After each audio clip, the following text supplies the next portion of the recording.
Good morning, and welcome to Performance Appraisals.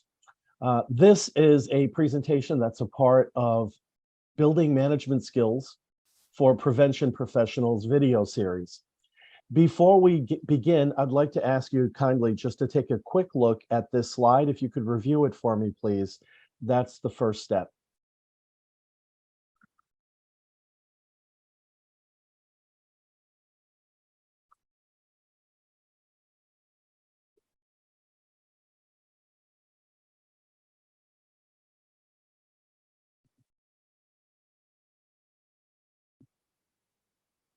Okay, so I'd like to start with a question.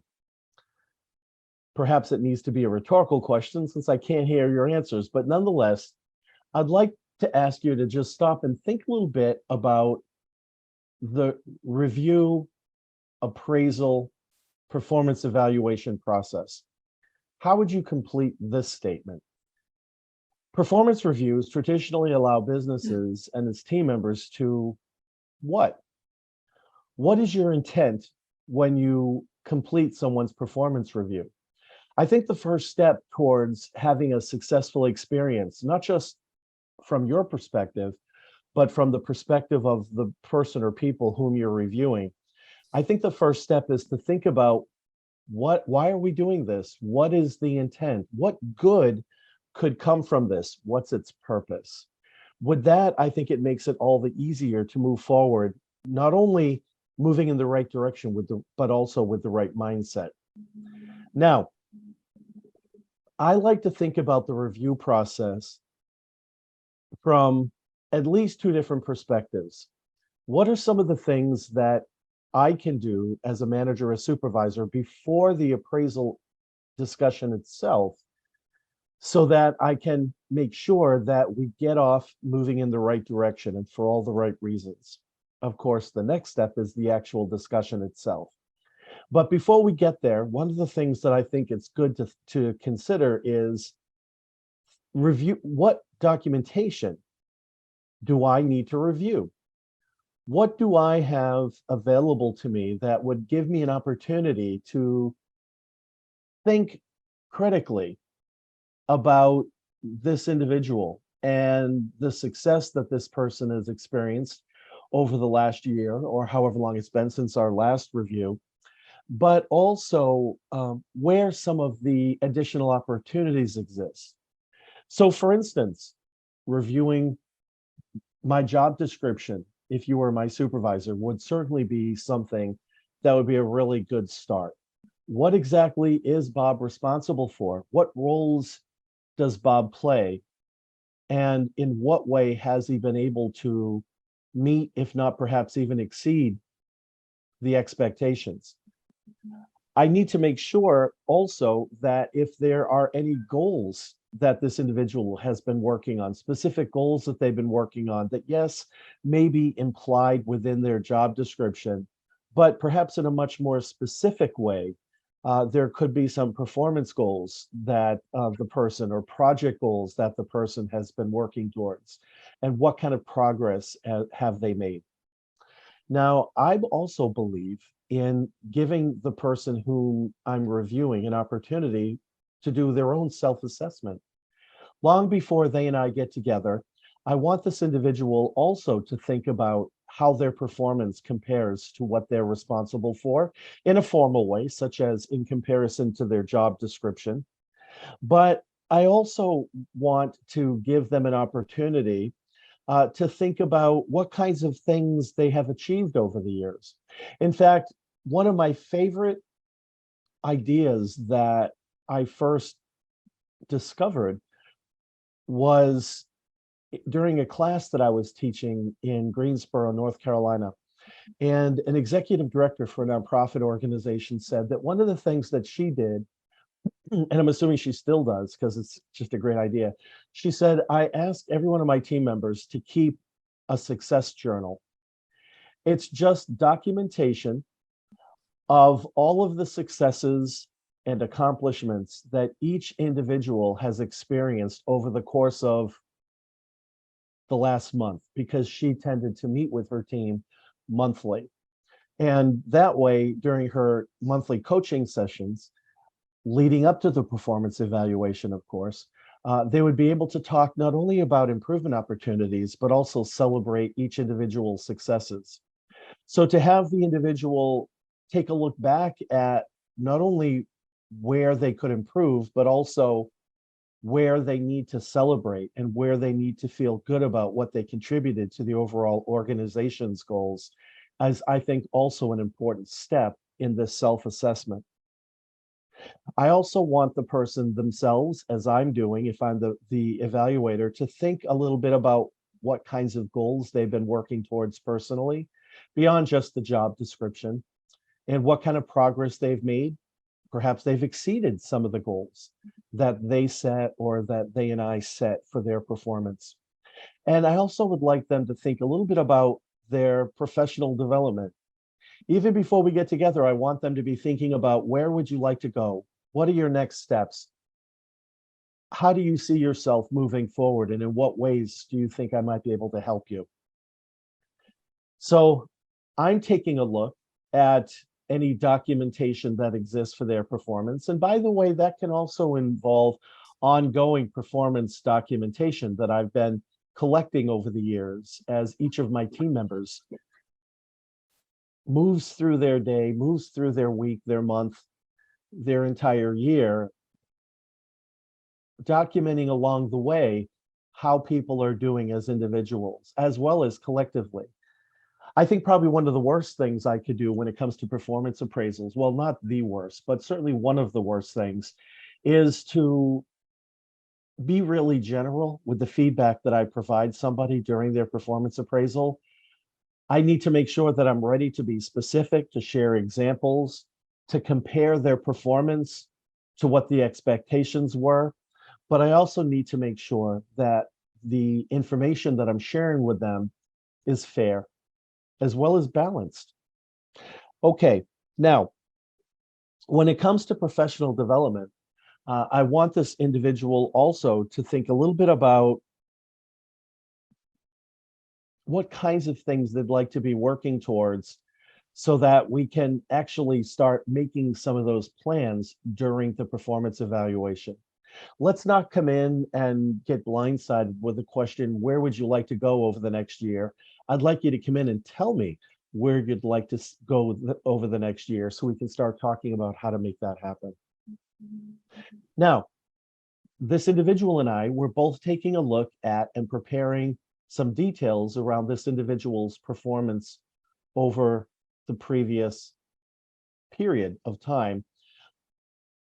But I also, of course, need to be thinking about and completing my organization's performance appraisal tools, forms, templates, the specific requirements that are necessary from the organization's point of view to have an effective, to have a successful appraisal discussion. And then finally, I believe it can be quite helpful to draft a performance improvement plan in any of the potential areas where I see this individual might be able to grow, might be able to improve, might be able to get even stronger than they already are. Why might that be helpful? Well, I think it could be helpful because I've been in performance evaluations before where I've taken a look at my team member and said, so what do you think the first step could be towards this improvement goal? And I get a blank stare or a shrug. So to have something in mind, to be able to refer back to be able to take a look at, to be able to even share with my team member and say, well, for instance, what if we were to start moving in this particular direction? How could it be harmful? Well, I think it could be harmful because it might put some blinders on my own evaluative process and make it difficult for me to see any other way that this person might be able to take steps forward beyond the way that perhaps I initially or previously had identified. So it's going to be important for me to be able to walk that fine line if I do indeed anticipate what a potential improvement plan could look like. But I would always want to come in with the plan, but also plan to be flexible, because I want this to be this person's improvement plan, not one that I handed them, if at all possible. So I need to come in with an open mind and recognize that they may have something even better in the works. Okay, so those are the 4 things that I think are important, 4 or 5 things that I think are important before the appraisal discussion. But I also believe that there are some critical things that need to happen during the appraisal discussion. So I'd like to talk a little bit about those next. The first involves creating a supportive environment. So think a little bit about some of the specific things you can do, things maybe even ethically, morally, to be one of those great supervisors that you should do to create that supportive environment. And it can be simple things. Have you ever been sitting in a meeting with somebody and their cell phone goes off and they say, hold that thought just a moment, and then they answer the cell phone? Can you imagine being in the middle of a performance review and your supervisor engages in that kind of behavior? Or somebody knocks on the door and they say, come in. Not a supportive environment. There needs to be privacy. There need to be no interruptions. I need to find not only the time and the place, but also the mental headspace to be focused on this individual and to be focused on this individual's performance and my role as supportive supervisor, manager. You also might want to think a little bit about the where. Where do you conduct these performance reviews? Are you doing it in your office? Are you sitting behind your big fancy desk? If you have one. We don't all. But creating a place that people will feel comfortable, not so comfortable that they don't take it seriously, but comfortable enough so that they're not going to walk in and be completely intimidated just by the space in which this is taking place. I also want to make sure that people see my enthusiasm. I want to create an inspirational experience for people. So the environment isn't just the physical surroundings, but it's also my approach. And even perhaps my tone of voice, my nonverbals. There are just so many things that can help somebody to feel like this is a safe space, that this is a supportive experience, and that good things are going to come from this right from the beginning. Have an agenda, share the agenda. This is, after all, a meeting, a formal meeting. And just like any formal meeting that you might have with other people during your busy goings on, making sure that you have an idea about exactly what you'd like to accomplish, how you're going to accomplish it, how you're going to involve your team member, and then sharing that with them, perhaps even before they walk through the door, so that they understand what to expect, and perhaps could even contribute a little bit beforehand. Hey, I don't see this on the agenda. Would it be okay if we added this to what we talk about when you and I get together, Mr. or Ms. Supervisor? I think that's a pretty good place to start from.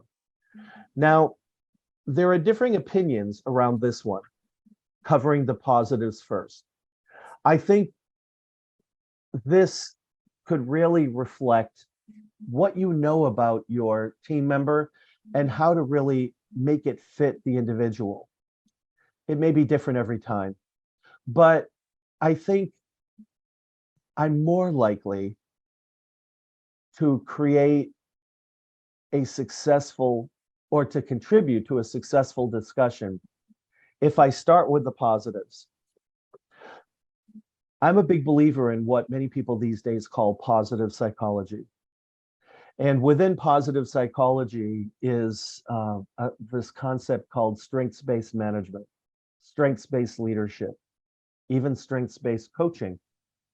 And I think it's important to be able to help individuals to understand what their strengths are, to help people to understand how they can play to their strengths, as well as how they can grow or even create new strengths. And all of that can come from talking about the positives and what this individual is already good at and the degree to which they've been able to perhaps even exceed expectations. That can sometimes help to make sure that the evaluation discussion is balanced. Have you ever had a manager who never told you when you did anything right, but only told you when you did things wrong? You wouldn't be the first. Unfortunately, it's all too often. And I think starting with the positives during a performance appraisal, I think helps this individual to understand that I do indeed see the value that they add to the team. I appreciate their contributions. And here are some really specific examples of how I've seen that play out over the last year. Now, the other piece, the next piece to think about is once we talk a little bit about the positives, well, of course, unless this person's perfect, there are probably areas for improvement. So when thinking about how you're going to address improvement, think a little bit about your language. Using clear, crisp language. I don't want the individual to sit there thinking about or walk away from this discussion thinking about, I wonder what Bob meant by that. I think what he said was this, but I'm not sure.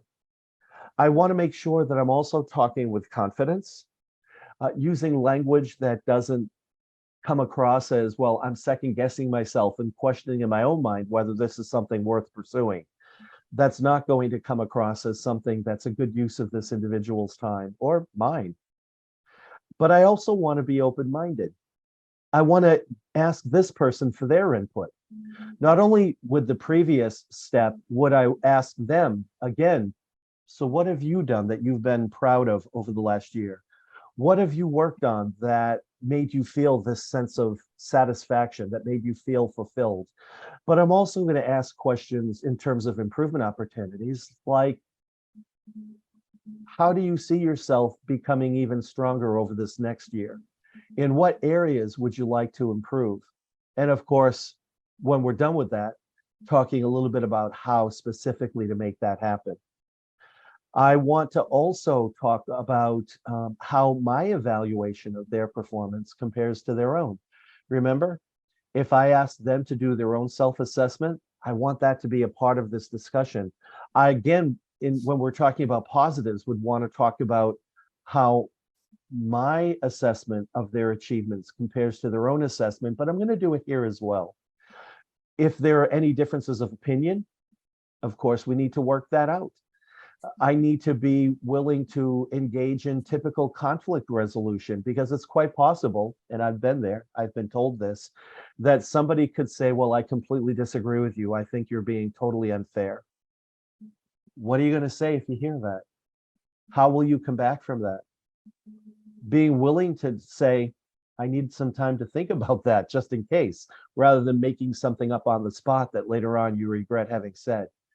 But seeking common ground, relating things back to shared values, helping people to understand how what this individual and I are discussing right now relates back to the overall mission of our organization, and perhaps even what got us into this line of work in the first place, are often the easiest places to find common ground and to come to some sort of a consensus on what needs to happen next. Now, what needs to happen next is not going to come as easily as it could sound. Things can sometimes be easier said than done. That's not news to you. But talking about obstacles is a critical component. Given the fact that this person and I have already covered their achievements, we've covered their improvement opportunities, we've come up with perhaps some, or we have emerging plans on how to make the improvements become a reality, how to grow their strengths, how to add to their existing strengths. What could go wrong? What are some of the root causes for why somebody might struggle at work? Like any good problem solver, and if you're in a management or supervisory role, that is indeed a part of your job, you know that. You also probably know, therefore, that when you're solving problems, the first step is to define it, but the next step is to identify its root causes. To go from definition to, okay, here's the solution, overlooks a critical middle step, and that's the root cause analysis. So thinking a little bit about what could go wrong, what could get in the way, and then targeting solutions to the root cause or causes is really the better approach. So perhaps thinking a little bit about what an improvement opportunity is, and then even before talking about how to make it happen, perhaps talk about what some potential obstacles are that might make that difficult. Or if it's been difficult in the past, what was it about that made it difficult? Now, I found over the years that performance struggles tend to fall into one of four cause categories or root cause categories. The first one involves what I like to refer to as a skill deficit. The person didn't know how to do what they were doing. Sometimes the root cause could fall into the motivational deficit category. They knew how to do it, they just didn't want to. They didn't see its value, or they didn't prioritize it high enough to get it done. It might not be that they didn't know how or they didn't want to do it, but maybe they couldn't do it. There could have been a resource deficit. And of course, the resource deficit could involve things like lack of information, faulty information, incomplete information. It could also involve not enough time or unrealistic expectations.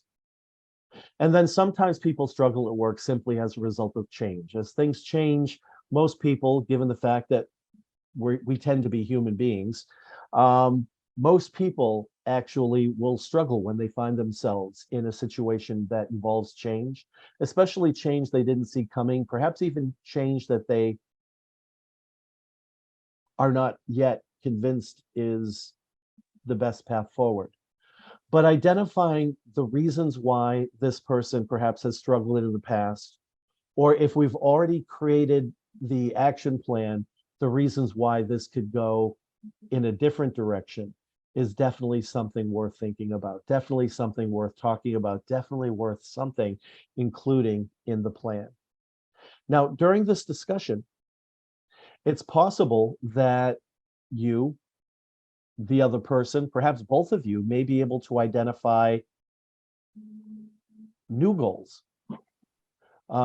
It could be that this individual has identified something that they're really interested in as you're discussing the solutions, an area for performance that they'd like to learn more about.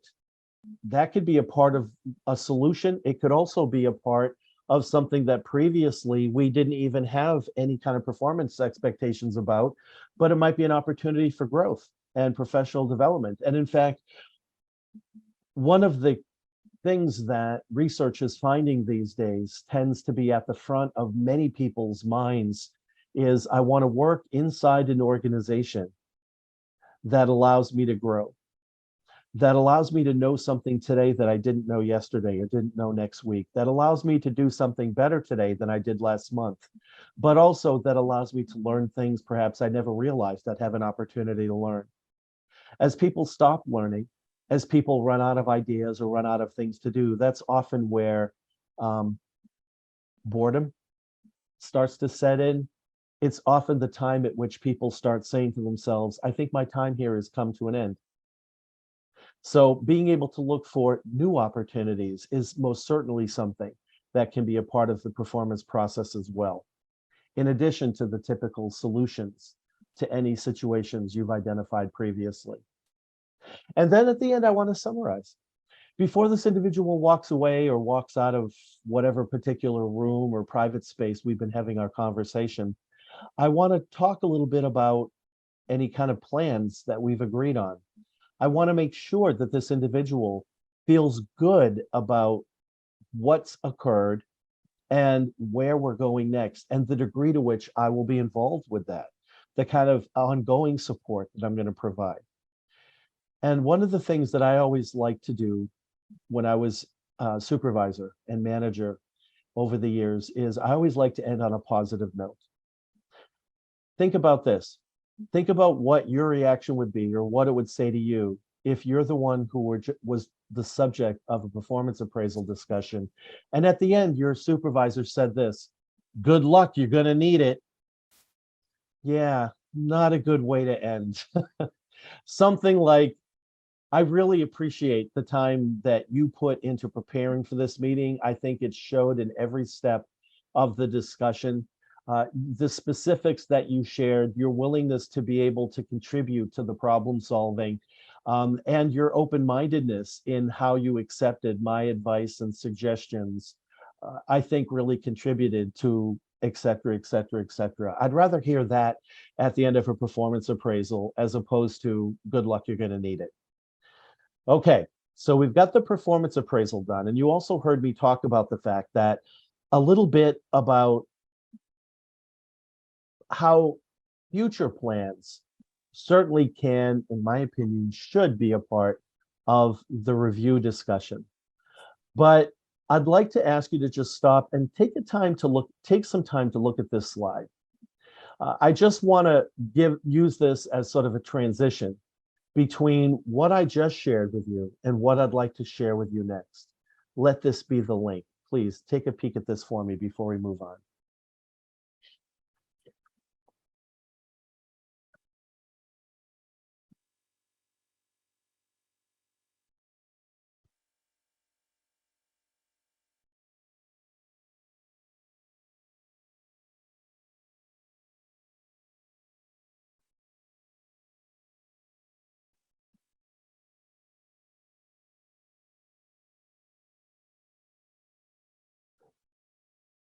So you heard me mention earlier the important role that strengths, in my opinion, should play in the performance review. That's not all we're going to talk about, of course, but it should not be overlooked. One of the ways that you can make sure that you're focusing on strengths and opportunities that exist for this individual to grow even stronger and explore new territory and develop and strengthen existing skills is to, again, talk a little bit about future growth and development. So I want to share with you now a tool that's called the GROW model. And this is a model that I use when working with managers and supervisors as a part of a coaching plan, as a part of a performance review or performance appraisal process. And I also use this when working with individuals who are interested in growing their mentoring skills. So for whatever reason or whatever you call it, the GROW model is a wonderful way if you're looking for a template or a way to structure those conversations to kind of take it to the next level. It can help you to help the team member whom you're working with to take a look at some specific action plans that they are capable, maybe even capable of themselves, to create the very future that they're looking for. It can also be used to help an individual to close a performance gap that they're interested in closing. Bob, I'd really like to learn more about this side of the business, or I'd like to be more prepared to handle these kinds of issues when I'm on the job. It can also be used to help people to explore and then create specific action plans for how to develop skills and expertise in new areas, as well as strengthen existing skills that people perhaps already excel at, but they'd really like to shine. It can help people also to be able to create a strategy really for any goal that they may be working on. So talk about giving somebody the feeling of empowerment that they really have at their fingertips, the ability to create the kind of future that they're looking for in whatever way they'd like to see it happen. This is something that might give you some clues as to how to create that for yourself and for your team members, or build some of this into what you're already doing. So here's the 4-step model. When it comes to GROW, it's an acronym: goal, reality, options or obstacles, and the will or way forward. So when we're talking about the goal, what I'm going to do is I want to hear from this person. It could be a collaborative goal that they and I set for themselves, but I want this person's input. I want to know, where would you like to go? What would you like to learn? Where would you like to strengthen your skill set and your expertise? And once we have an idea about where they would like to be in the future, we're going to set a SMART goal. I know many of you have already heard about SMART goals, but just in case you haven't, as a quick review, it's its own acronym. I want to come up with it. We need to come up with a goal statement that's specific, that's measurable. Now, some people use the A for attainable. That is one of the elements. I like to say it should be agreed upon, it should be accepted, and it should be expressed in action terms. What are you going to do? Not what are you going to be, but what are you going to do to get there? The R is realistic. That's why I don't use the A for attainable, but it's also relevant. The goal should be relevant, perhaps, to what this individual is responsible for. Or again, relevant to something that they and I have set for a future career opportunity. And then the T is timeliness. By when will this goal be accomplished? And perhaps as well, what other kinds of milestones along an extended timeline need to be met in order to stay on track and stay on target. Now, the R for current reality is a conversation that they and I are going to have about their current skill level. This is their starting off point. Where are you right now? You could use a scale to try to identify on a scale of 0, I've got no clue, to 10, I'm already doing it. Why are we talking? Or you could just basically establish, where does the race start? Think about it. If you were going to run a marathon but had no idea where the starting line was, you might be in for some confusion and perhaps a frustrating experience. Well, the same is true when we're talking about performance, when we're talking about growth and professional development. We need to know where the starting point is. So what is your current reality and what have you already done? How much progress have you already made? Chances are this person's not starting with a clean slate. Now, once we're done with the setting of the goal and identifying where this person currently is in their goal attainment, we're going to start talking about options. We're going to use brainstorming to think about, what are all the possible ways this could happen? What are all the possible ways, as your supervisor, I could help you in some of those ways to make this happen? What kinds of opportunities exist out there that might help you to get closer, that you could take advantage of to help you to meet some of those milestones that you've set or we've set for this particular SMART goal? But in addition to options, sometimes we need to talk about obstacles. So let's talk about my CIA model. I'm not talking about gathering intelligence. I'm talking about CIA as control, influence, and then the A involves 2 words, accept and adapt. Now, what this means is, when we're talking about obstacles, when we're talking about anything that could get in this person's way, the first step is to talk about, okay, person, what elements, what obstacles that could get in your way do you actually have control over? And what can you do to take advantage of the control that you have to try to maybe remove some of those obstacles that you are indeed empowered to remove? The I in CIA is influence. Which obstacles do you not control, but might you be able to influence? So you might be able to do something to put yourself on the right track, maybe no guarantees, but you're upping the odds that you're going to be able to get past or get around that obstacle. Or there may be people or connections, or even learning opportunities that you could take advantage of that might help you to influence or tweak a situation to be more in line with what's going to help you rather than hinder you. The A, that's the tough one. Accept and adapt. There may be certain obstacles that we're just going to have to accept. It's the way it is. Neither you nor I can control them.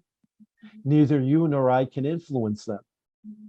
But rather than just accepting them and saying, oh, well, best of luck to you, I like the other A as an addition. It's not just accept, but it's adapt.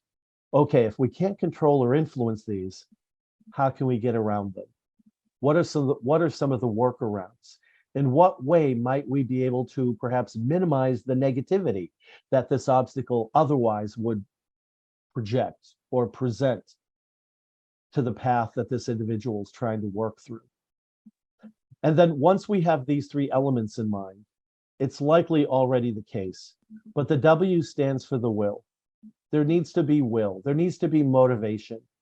This person needs to be really specific about and be committed to the actions that they're going to take and know exactly what that path is, how they're going to get there, who's going to do what by when.